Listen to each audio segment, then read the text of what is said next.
செல்போனை தொடர்ந்து நீண்ட நேரம் பயன்படுத்துவதால் உடலுக்கும் மனதுக்கும் சில பாதிப்புகள் வரலாம்.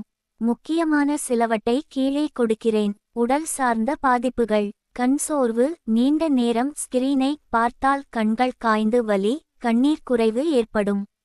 தலைவலி, தூக்கமின்மை: screen light, blue light melatonin ஹார்மோனை பாதித்து தூக்கத்தை குறைக்கும்.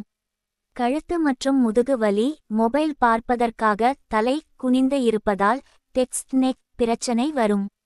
விரல், கை வலி: அடிக்கடி டைப் செய்வதால் விரல்களில் அழுத்தம், வலி ஏற்படும். ரேடியேஷன் எக்ஸ்போஷர்: நீண்ட நேரம் காது அருகே வைத்தால் சூடு மற்றும் வலி ஏற்படும், இது குறைந்தபட்சம். மனநல பாதிப்புகள்: அடிமை பழக்கம், அடிக்ஷன், அடிக்கடி நோட்டிஃபிகேஷன் மற்றும் ஆப்ஸ் உங்களை கவர்ந்த உற்பத்தித்திறனை குறைக்கும். கவனம் சிதறல்: படிப்பு, வேலை நேரத்தில் கான்சென்ட்ரேஷன் குறையும். ஸ்ட்ரெஸ் மற்றும் ஆங்ஸைட்டி: சமூக வலைதள ஒப்பீடுகள் மூலம் மன அழுத்தம் அதிகரிக்கும். தடுப்பு வழிகள்: ஒவ்வொரு 30 முதல் 40 வரை நிமிடத்துக்கும் சிறிய இடைவெளி எடுத்துக்கொள்ளுங்கள். ஸ்கிரீன் பிரைட்னஸ் மற்றும் ப்ளூ லைட் ஃபில்டர் பயன்படுத்துங்கள்.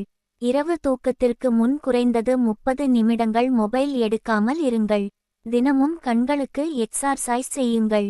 கால்ஸ் க்கு இயர்ஃபோன்ஸ் அல்லது ஸ்பீக்கர் ஃபோன் பயன்படுத்துங்கள்.